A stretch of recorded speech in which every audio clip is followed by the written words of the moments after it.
علیہ وسلم صلو علیہ صلاۃ و سلام علیک یا رسول اللہ یا نبی اللہ یا حبیب اللہ صلی اللہ تبارک و تعالی علیہ وسلم۔ حضرات گرامی،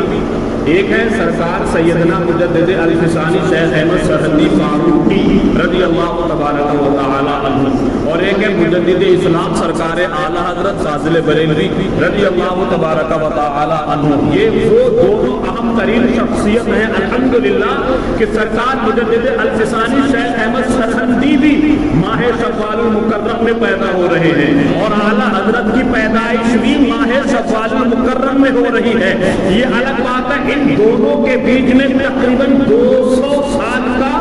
غیب ہے۔ وہ 971 میں پیدا ہوتے ہیں اور سرکار اعلیٰ حضرت 1272 میں پیدا ہو رہے ہیں۔ سرکار مجدد الفسانی شوال میں پیدا ہو رہے ہیں، اعلیٰ حضرت بھی شوال میں پیدا ہو رہے ہیں، اور مجدد الفسانی کا جو وصال ہے نا وہ اسی ماہ صفر المظفر کی 28 تاریخ کو ہو رہا ہے، تو اعلیٰ حضرت کا بھی وصال 25 صفر کو ہو رہا ہے۔ عجیب و غریب حالت ہے کہ اللہ نے ان دونوں اپنے مقبول بندوں پر نہ جانے کتنی نعمتیں عطا فرمائی ہیں۔ ان کا بھی نام شیخ احمد ہے اور ان کا بھی نام احمد رضا ہے۔ لیکن آئیے مجدد الفسانی شیخ احمد سرہندی اپنے زمانے کی صدی ہجری کے مجدد اسلام، اس زمانے میں ہندوستان کی سرزمین پر اکثر ہی دور چل رہا تھا۔ اکبر بادشاہ نے سارے مذہبوں کو اکٹھا کیا، سارے ادیان کو جمع کیا، اور جمع کرنے کے بعد اس ظالم نے ایک عقیدہ کفر گڑھا۔ عقیدہ کفر لوگوں میں کمپلسری کر دیا، اور وہ یہ کہ 1000 سال ہو گئے اسلام آئے ہوئے، لہذا اب یہ اسلام جو ہے معاذ اللہ پرانا ہو چکا ہے، لہذا اب آؤ نئے طریقے سے۔ اس نے اپنے طریقے سے عقیدہ توحید میں یہ چیزیں کمپلسری کر دی۔ اس نے کہا کہ مسجد کے اندر مورتی بھی رکھی جائے گی، قرآن بھی رکھا جائے گا۔ اس طریقے سے دوسرے مذہب کے لوگوں کو خوش کرنے کے لیے عقیدہ توحید پر اس نے نشانہ لگایا، عقیدہ توحید پر شفور مارا۔ اس نے کہا یہ ضروری نہیں ہے، اللہ تبارک و تعالی ایک ہے، معاذ اللہ۔ سارے مذہب کو خوش کرنے کے لیے اس نے یہ اعلان کیا کہ کسی طریقے سے سارے دھرم کے لوگ مجھ سے راضی اور خوش ہو جائیں گے۔ یہ کفری عقیدہ جب لوگوں کو پتہ چلا، لوگوں کے دل و دماغ میں ہلچل پیدا ہو گئی۔ پنجاب کی سرزمین پر شہر سرہند میں سرکار مجدد الفسانی شیخ احمد سرہندی کروٹیں لیتے ہیں، اور پیدا ہونے کے بعد جب ایسا ماحول دیکھتے ہیں اعلان فرما دیتے ہیں جس کا یہ عقیدہ ہے کہ ضروری نہیں کہ اللہ ایک ہے، فرماتے ایسا عقیدہ رکھنے والا کافر ہے۔ آپ نے جب یہ اعلان فرمایا فتوے کی شکل میں، یہ فتویٰ حکومت کے خلاف پہنچا، اور حکومت چلانے والے ظلم و ستم کا پہاڑ توڑنے والوں نے حضرت مجدد الفسانی شیخ احمد سرہندی رضی اللہ تعالی عنہ کو جیل میں ڈال دیا۔ آپ مکتوبات امام ربانی پڑھتے جائیے۔ میرے امام مجدد الفسانی نے ساری زندگی قلم اٹھایا تو عقیدہ وحدانیت پر قلم اٹھایا ہے، تحریریں ہیں تو عقیدہ وحدانیت پر، تفسیریں ہیں تو عقیدہ وحدانیت۔ کیا مطلب؟ مجدد الفسانی رضی اللہ تعالی عنہ کے زمانے میں آپ نے جو بھی کچھ لکھا ہے وہ خدا کی ذات اور صفات کے بارے میں لکھا ہے، خدا کی وحدانیت کا اعلان فرمایا ہے۔ جیل میں ڈال دیا گیا۔ اس ظالم و جابر اکبر بادشاہ کا جب انتقال ہو گیا اور اس کا بیٹا جہانگیر جس کا نام تھا اس کو جب تخت نشین کیا گیا، اور تخت نشین کرنے کے بعد 7 یا 8 سال تک حضرت مجدد الفسانی جیل میں رہے، اور رب کا کرم دے کے جیل ہی میں حضرت مجدد الفسانی شیخ احمد سرہندی نے قرآن عظیم کو حفظ فرما لیا۔ 7-8 سال کا لمبا عرصہ گزارنے کے بعد اس وقت جتنے جیل میں تھے، جتنے قیدی تھے، حضرت مجدد الفسانی شیخ احمد سرہندی ان کو درس حدیث دیتے تھے، علم کا درس دیتے تھے۔ اللہ کا کرم دیکھے کہ جب گئے تھے تو تنہا عالم ربانی مجدد الفسانی ہے، مگر جب جیل سے نکلتے ہیں جیل میں جتنے قیدی تھے سارے کے سارے عالم بہادر بن گئے۔ یہ بات جب جہانگیر بادشاہ کو پتہ چلی میرے والد گرامی میرے باپ کے زمانے کا ایک قیدی جیل میں ہے اور وہ عجیب و غریب عالم ہے، 5 وقت کی نمازیں پڑھتا ہے، اور وہ خود ہی نہیں بلکہ اس نے جن کو اپنا شاگرد چیلا بنایا ہے اس نے وہ خود بھی عالم ہے، دوسروں کو بھی عالم بنا دیا ہے، جیل کا عجیب و غریب ماحول بنا دیا ہے۔ تہجد کا وقت ہوتا ہے، سارے جیل قیدی کھڑے ہو کر کے اپنے مجدد الفسانی کو امام بناتے ہیں اور سارے قیدی حضرت مجدد الفسانی کے پیچھے نماز پڑھتے ہیں۔ عجیب و غریب معاملہ ہے، خود بھی عالم اور جو ان کی صحبت میں بیٹھ گیا وہ بھی عالم ربانی ہو جاتا ہے۔ ہم گھروں میں رہ کر کے دنیا کی تمام عیش و آرام کی چیزیں ہمارے پاس موجود ہیں، دنیا کی تمام فیسلٹیز ہمارے گھروں میں ہے، ہم پھر بھی نماز نہیں پڑھ پاتے ہیں۔ لیکن قربان جاؤ اللہ کے ان محبوب بندوں پر جو جیلوں میں ہیں مگر قرآن کی تلاوت ہو رہی ہے، جیلوں میں ہے نماز پنجگانہ ہی نہیں بلکہ تہجد کی نماز بھی ادا ہو رہی ہے۔ ارے ہمیں بزرگان دین سے کچھ سبق حاصل تو کرنا چاہیے۔ جہانگیر کو جب یہ پتا چلا ایک ایسا نیک بندہ آیا ہوا ہے جس نے لوگوں کو عالم بنا دیا ہے اور جو غیر مسلم سے وہ مسلمان بھی ہو چکے ہیں، عجیب و غریب معاملہ ہے، جہانگیر کی بادشاہ کے دربار میں پیش کیا گیا تو حضرت مجدد الفسانی رضی اللہ تعالی عنہ سے وہ عقیدت رکھنے لگا۔ اکبر کا بیٹا کہتا ہے کہ آپ کو میں آزاد کرتا ہوں، میں آپ سے خوش ہوں، آپ مجھ سے خوش ہو جائیے۔ فرماتے ہیں چلتے وقت میں اگر تم چاہتے ہو کہ امام ربانی کو خوش کیا جائے تو اپنے باپ کے گندے عقیدے کو آج ہی ختم کر دو، میں تم سے خوش ہو جاؤں گا۔ تمہارے باپ اکبر نے جو کفر پھیلایا ہے عقیدہ توحید کی بنیاد پر، آج آپ اس کو ختم کر دیجئے، ان تمام اعتقاد کفریہ کو واپس لے لیجئے۔ میں مجدد الفسانی تمہارے دربار میں کھڑے ہو کے کہتا ہوں کہ میدان محشر میں تمہاری سفارش میں کروں گا، تمہاری شفاعت میں کروں گا۔ جہانگیر بادشاہ نے اتنا سنا، حضور یہ کیا معاملہ ہے؟ لیجئے، پورے ہندوستان کی سرزمین پر اس نے اعلان کر دیا کہ جو میرے باپ نے عقیدہ گڑا تھا، جو سارے مذہبوں کو خوش کرنا چاہتا، آج میں سب کے سامنے اپنے باپ کے گندے عقیدوں کو کچل رہا ہوں، اس کو ختم کر رہا ہوں۔ مجدد الفسانی نے جو قلم اٹھایا عقیدہ توحید پر، کیونکہ ان کے زمانے میں عقیدہ توحید کو نشانہ بنا گیا۔ اب آ جاؤ 1856 میں، اب آ جاؤ 1272 میں ہندوستان کی سرزمین پر قادیانیوں کی طرف سے، رافضیوں کی طرف سے، چکلالویوں کی طرف سے، مرزائیوں کی طرف سے، وہابیوں کی طرف سے، دیوبندیوں کی طرف سے جو عقیدے کو نشانہ بنایا گیا تھا وہ میرے آقا کی عقیدہ نبوت و رسالت پر نشانہ بنایا گیا تھا۔ ان کے زمانے میں اس زمانے کے ظلم و ستم کا پہاڑ توڑنے والے کافروں نے، جابروں نے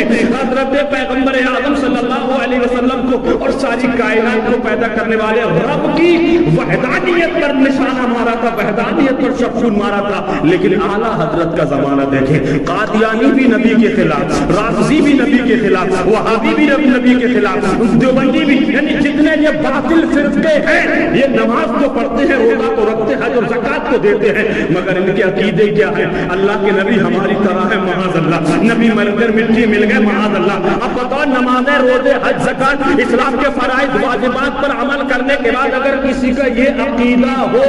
کہ نبی مر کر مٹی میں مل گئے معاذ اللہ یا وہ ہماری طرح ہے، میں سمجھتا ہوں یقین کے ساتھ کہتا ہوں کہ وہ آدمی اسلام میں رہا نہیں، کافر ہو گیا۔ تو اعلیٰ حضرت کے زمانے میں جن لوگوں نے حملہ کیا تھا وہ ایک آدمی نہیں تھا، ایک جماعت نہیں تھی، ایک مکتب فکر کے لوگ نہیں تھے، ایک انجمن نہیں تھی، ایک تحریک نہیں تھی، بلکہ بر صغیر کے اندر وہابی نبی کے عقیدے کے خلاف، دیوبندی آقا کریم صلی اللہ علیہ وسلم کی شان میں گستاخیاں کر رہے تھے۔ اعلیٰ حضرت فرماتے ہیں غوث کو گالی دینے والوں، غریب نواز کو گالی دینے والوں، نبی کی شان میں اپنی گندی زبان سے گندے الفاظ استعمال کرنے والوں، اتنا اچھا ہوگا کہ تم احمد رضا کو گالی دے دیتے، احمد رضا کو جو چاہے کہہ دیتے، تاکہ جب تک تم احمد رضا کو گالیاں دیتے میرے نبی کی ذات اقدس پر کوئی انگلی بھی نہیں اٹھاتا۔ سرکار اعلیٰ حضرت نے کروٹینی 1272 سن عیسوی 1856 میں پیدا ہوئے سرکار اعلیٰ حضرت، اور فرماتے جب علم غیب پر اعتراض کیا تو آپ نے 8.5 گھنٹے میں ایک کتاب لکھ کے تیار کر دی جس کو آج پوری دنیا کے اندر ایک خوبصورت تحفہ مانا جاتا ہے، جس کو عربی میں بھی لکھا ہے، اردو میں بھی اس کا ٹرانسلیٹ کیا ہے، جس کا نام دولت المکیہ ہے، جس کو 8.5 8 گھنٹے میں اعلیٰ حضرت نے اپنے ہاتھوں سے لکھا تھا، اور اسی کتاب کو آج کمپیوٹر کم سے کم 10.5-11 گھنٹے میں بنا کے تیار کر رہا ہے۔ یہ اللہ نے اپنے نیک محبوب بندوں کو ہر اعتبار سے بڑی طاقت و قوت والا بنایا ہے۔ تو سرکار اعلیٰ حضرت کی زندگی دیکھے تو انہوں نے جو لکھا عقیدہ رسالت پر، انہوں نے جو لکھا عقیدہ نبوت رسالت پر، ان کے زمانے میں ہر مجدد کا دور دیکھ لیجئے، ہر مجدد کا زمانہ دیکھ لیجئے، ان کے زمانے میں جس طریقے سے سرحد و سیما پر حملے کیے جا رہے تھے، دیکھیں کہ کون کس پر حملہ کر رہا ہے۔ مجدد الفسانی کے زمانے میں اللہ کی ذات اور صفات پر انگلیاں اٹھائی جا رہی تھی، تب آپ نے جواب دیا، اور اعلیٰ حضرت کے زمانے میں عقیدہ رسالت کو ٹارگیٹ کیا جا رہا تھا۔ میرے امام ارشاد فرماتے ہیں، اور کوئی غیب کیا تم سے نہاں ہو بھلا، جب نہ خدا ہی چھپا تم پہ کروڑوں درود۔ اعلیٰ حضرت کی شان یہ ہے کہ شرک تھا جب ناز کرنا احمد مختار پر، نکتہ چیزیں لوگ علم سید ابرار پر، ہر ولی غوث کو بے دست و پا سمجھا گیا۔ یا رسول اللہ آپ کا کہنے پر تھا فتویٰ شرک کا، اور کفر پر ایک دن مشیت کو جلال آ ہی گیا، میرے آقا کی محبت کا سوال آ ہی گیا۔ صورت تسکین کی نکلی دل سیماب سے ایک کرن پھوٹی اچانک چرخ پر مہتاب سے، اس کرن کو اہل دین احمد رضا کہنے لگے، اس کرن کو اہل دین احمد رضا کہنے لگے، امت ختم الرسل کا پاسواں کہنے لگے، قوم و ایمان کے حرمت کے نگہبان زندہ باد، زندہ باد ہے مفتی احمد رضا خان زندہ باد، سنا کے بعد بھی ہے باقی شان رہبری تیری، خدا کی رحمتیں ہو اے امیر کارواں تم پر۔ آپ مجددین اسلام کی تاریخ اٹھا کے دیکھیں گے تو پتہ چلے گا۔ ایک چیز اور میں آپ کو بتا دوں، یہ جو مجددیت کا جو دور شروع ہوا ہے وہ حضرت مجدد شاہ عبد العزیز رضی اللہ تبارک و تعالی عنہ کے زمانے سے ہوا ہے۔ اب یہ کیسے ہوا ہے؟ سرکار عمر فاروق اعظم کا زمانہ ہے، اور آپ رات میں تنہائی میں کسی وزیر کو ساتھ میں لے کے گشت کیا کرتے تھے۔ ایک آبادی سے بستی سے گزرے، ایک ماں اپنی بیٹی سے کہہ رہی تھی بیٹی دودھ میں پانی ملا دو، اس لیے کہ دودھ میں جب پانی ملے گا آمدنی زیادہ ہوگی، خرچے بہت زیادہ ہیں۔ ایک ماں اپنی بیٹی سے یہ کہہ رہی تھی، بیٹی نے جواب دیا ماں ہر بات آپ کی مان لی جائے گی، لیکن میں وہ بات نہیں مانوں گی جو فاروق اعظم کے قانون کے خلاف ہو، جو شریعت کے خلاف ہو، جو قرآن کے خلاف ہو۔ آپ کی خدمت کرنا ضرور ہے لیکن میں یہ بات نہیں مانوں گی۔ وہ ماں کہتی ہے کہ یہاں فاروق اعظم دیکھ تھوڑی رہے ہیں، یہاں عمر فاروق اعظم آئے تھوڑے ہوئے ہیں۔ وہ کہتی ہے اپنی ماں سے اپنی جان فاروق اعظم ضرور دیکھتے ہو یا نہ دیکھتے ہو، لیکن میرا اور تمہارا فاروق اعظم کا جو رب ہے وہ تو سب کچھ دیکھ رہا ہے۔ اتنا سنا ماں بیٹی کی گفتگو ہو رہی ہے، اور اس گفتگو کو دروازے پہ حضرت عمر فاروق اعظم سماعت بھی کر رہے ہیں۔ شام ہوئی، رات ہوئی، صبح کا دربار سجا، اور حضرت عمر فاروق اعظم نے اسی دودھ فروش دودھ بیچنے والی خاتون کو بلایا اور اس کی بیٹی کو بلایا، اور بیٹی کو بلانے کے بعد اس نے بیٹی سے کہا میں تیری ہمت و جسارتوں کو سلام کہتا ہوں، تیری ماں نے جب تجھ سے کہا تھا کہ پانی دودھ میں پانی ملا لے، تو نے پانی کیوں نہیں ملایا؟ بات بتا، واقعہ سنانا مقصد نہیں ہے، اصل بات جو ہے وہ یہ ہے کہ جب ہماری اصل پرہیزگار ہوگی نا تو نسل بھی پرہیزگار ہوتی ہے۔ جب والدین نیک ہوتے ہیں نا تو بچے بھی نیک ہوتے ہیں، جب والدین پرہیزگار ہوتے ہیں تو ان کے بچے بھی الحمدللہ پرہیزگار ہی ہوتے ہیں۔ ہم یہ نیت تو کرتے ہیں کہ میرا بیٹا ولی بن جائے، ارے بھائی یہ دعا نیت بعد میں کرنا، پہلے خود تم دیکھو کہ تم کس راستے پہ چل رہے ہو۔ تم جب صراط مستقیم پر چلو گے، جب تم اسلام کے اصول و قواعد پر سختی سے عمل کرو گے تو تمہاری اولاد تمہیں دیکھے گی، تمہیں اپنا آئیڈیل بنا لے گی، تم پانچوں ٹائم کے نمازی بنو، الحمدللہ تمہارے بیٹے تمہاری بیٹیاں تہجد گزار بن جائیں گی انشاءاللہ۔ اس کی بیٹی سے سوال کرا، اور سوال کرنے کے بعد کہا تیری ہمتوں کو سلام، تیری جسارتوں کو سلام۔ اب اس خاتون سے کہتے ہیں حضرت عمر فاروق اعظم تم اس کو دودھ میں پانی ملانے کی بات کر رہی تھی، اور اس نے حق اور صداقت کی بات کہی، اس نے صاف اعلان فرما دیا کہ عمر فاروق اعظم کی حکومت میں اور ان کی خلافت میں کوئی ایسا غلط کام نہیں ہو سکتا ہے۔ وہ کہتے ہیں حضرت عمر فاروق اعظم اس کی ماں سے، اے خاتون اگر تمہیں کوئی تکلیف نہ ہو، تم تمہیں کوئی پریشانی نہ ہو تو میں تمہاری بیٹی کا نکاح اپنے بیٹے سے نہ کر دوں؟ یعنی پرہیزگاری دیکھیں، دامن صدق کو ہاتھوں میں مضبوطی کے ساتھ پکڑ کے زندگی گزارے تو صحیح۔ آج اللہ ماشاءاللہ سب کی بات نہیں کرتا، لیکن مسلم معاشرے میں، مسلم سماج سوسائٹی میں نے بھی اپنی بہن بیٹیاں دی ہیں، آپ بھی اپنی بہن بیٹیاں دیتے ہیں، دوسروں کی بہن بیٹیاں لے کے آتے ہیں، لیکن 99% یہ دیکھا گیا ہے کہ ہم امام آدمی ہم کو تاریخ بھی جا کے فکس کرنا پڑتی ہے، تاریخیں لکھ کے دینا پڑتی ہے۔ شادی بیاہ کا موقع سے پہلے جو آنا جانا ہوتا ہے، لڑکی والے لڑکے کو دیکھنے جاتے ہیں، لڑکے والے لڑکی کو دیکھنے آتے ہیں، یہ تو سب کچھ پوچھتے ہیں، لڑکے کی پراپرٹی کتنی ہے، لڑکے کی زمین اور جائیداد کتنی ہے، لڑکے کے پاس ہنر کتنا ہے۔ میں یہ ساری چیزیں پوچھنا بعد میں، لیکن پہلے یہ پوچھو بیٹا نمازی بھی ہے کہ نہیں ہے، بیٹا قرآن بھی پڑھتا ہے کہ نہیں ہے، بیٹا صدیق اکبر کا دیوانہ ہے کہ نہیں ہے، یہ بھی پوچھو بیٹی نمازی ہے کہ نہیں ہے، بیٹی قرآن کی تلاوت کرنا جانتی ہے کہ نہیں جانتی ہے۔ یہ M A, B A, P H D, B Ed, B Com, L L B, یہ تمام ڈگریاں بعد میں ہیں، اسلام کی ڈگری سب سے پہلے ہے۔ لیکن ہم لوگ نہیں پوچھتے، بہت کم پوچھتے ہیں، اللہ ماشاءاللہ بہت کم پوچھتے ہیں بھائی بیٹا نمازی ہے کہ نہیں ہے۔ بس یہ دیکھتے صحت مند ہونا چاہیے، خوبصورت ہونا چاہیے، گورا چکچا ہونا چاہیے، اچھی پراپرٹی والا ہونا چاہیے، زمین جائیداد والا ہونا چاہیے۔ یہ تمام باتیں بعد میں دیکھنا، یہ دیکھے کہ مصطفیٰ کا بھی دیوانہ ہے کہ نہیں ہے، نبی کا دیوانہ ہے کہ نہیں ہے، پانچوں ٹائم کی نمازیں پڑھنے والا اب کا سچا نمازی بھی ہے کہ نہیں ہے۔ کیونکہ جب بیٹی دیندار ہوتی ہے، جب بیٹے دیندار ہوتے ہیں، اللہ کا کرم دیکھے، ذکر خدا کی برکتوں سے جو اولاد ہوتی ہے، اللہ آٹومیٹکلی ان کو بھی پرہیزگار بنا دیتا ہے۔ حضرت عمر فاروق اعظم رضی اللہ تعالی عنہ پوچھتے ہیں اگر اجازت ہو اور کوئی تکلیف نہ ہو آپ کو تو میں اپنے بیٹے سے آپ کی بیٹی کا نکاح نہ کر دوں؟ اتنا بڑا شخص جو وقت کا خلیفہ ہے، وقت کا بادشاہ ہے، خلیفۃ المسلمین ہے، امیر المومنین ہے، اور آج ایک امیر بیچارہ غریب کی بیٹی لینے کے لیے تیار نہیں۔ آج امیروں کے شادی بیاہ میں جو فضول خرچیاں ہیں ان کی وجہ سے نہ جانے کتنی غریب بہن بیٹیاں آج گھروں میں اپنی زندگی ادھیڑ عمر سے زیادہ گزار چکی ہیں۔ اس لیے شادی بیاہ میں فضول خرچی کم کیجئے، جو ضرورت کی چیزیں ہیں ان کا استعمال کیجئے، کیونکہ آپ تو اللہ نے آپ کو نوازا ہے اور اللہ آپ کو اور نوازے، لیکن اس کے ساتھ ساتھ غریبوں کی بہن بیٹیوں کا خیال رکھیں۔ یہ ہماری اور آپ کی ملی ذمہ داری ہے، قومی ذمہ داری ہے، مذہبی اعتبار سے اور سماجی کے اعتبار سے۔ پوچھتے ہیں حضرت عمر فاروق اعظم اگر آپ کو تکلیف نہ ہو تو آپ کی بیٹی سے میں اپنے بیٹے کا نکاح نہ کر دوں؟ وہ کہتی حضور والا میری بیٹی اگر آپ کے گھر کی بہو بن جائے، میری بیٹی اگر آپ کے گھر کی دلہن بن جائے تو میں سمجھوں گی کہ دنیا میں بھی اللہ نے مجھے عزتوں کا تاج عطا فرمایا ہے اور میدان محشر میں انشاءاللہ میرے سر پہ عزتوں کا تاج رکھا جائے گا۔ صرف ایک مرتبہ سچ بولنے کی بنیاد پر حضرت عمر فاروق اعظم کا دل ایک جوان بیٹی نے جیت لیا تو انعام دیتے حضرت عمر فاروق اعظم نے اپنے بیٹے حضرت عاصم کے ساتھ اس دودھ بیچنے والی لڑکی کا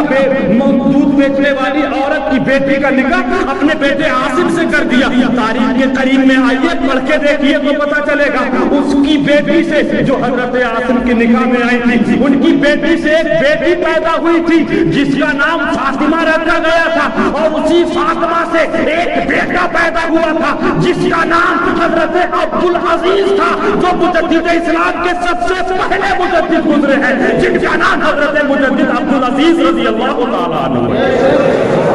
یہاں سے مجددیت کا دور شروع ہوا، یعنی پہلے مجدد کی ماں کا تقویٰ دیکھے، پہلے مجدد کی ماں کا عالم دیکھے، اور مجددین اسلام جتنے گزرے ہیں، جتنے بزرگان دین گزرے ہیں، ان کے تقویٰ، پرہیزگاری، کرامت، یہ تمام چیزیں اپنی جگہ ہیں، لیکن تھوڑا سا بیک گراؤنڈ دیکھیں کہ ان کے ماں باپ کتنے نیک تھے، ان کے والدین کتنے نیک تھے۔ آج ضرورت ہے ہمیں نیک بننا ہے، ایک بننا ہے، متقی بننا ہے، پرہیزگار بننا ہے، اس امید کے ساتھ کہ مولا ہماری زندگی کٹ رہی ہے، اب تو اپنا کرم فرما دے، اپنا فضل و کرم فرما دے، انشاءاللہ ہم اس امید کے ساتھ اب آنے والی زندگی گزاریں گے۔ یا خدا جسم میں جب تک کہ میری جان رہے تجھ پہ سب کے تیرے محبوب پہ قربان رہے، کچھ رہے یا نہ رہے، پر یہ دعا ہے کہ امیر موت کے وقت سلامت ہم سب کا ایمان رہے۔ پروردگار عالم کی مقدس بارگاہ میں دعا ہے کہ پروردگار عالم ہمیں اور آپ کو، تمام عالم اسلام کے خوش عقیدہ مسلمانوں کو اسلام کے اصول و قواعد پر سختی سے عمل کرنے کی ہمت اور توفیق نصیب فرمائے۔ استغفر اللہ ربی من کل ذنب واتوب الیہ۔ اسلام زندہ باد، مسلمان پائندہ باد، عرس اعلیٰ حضرت زندہ باد، مسلک اعلیٰ حضرت زندہ باد۔ خدا حافظ، وما علینا الا البلاغ۔ السلام علیکم ورحمۃ اللہ۔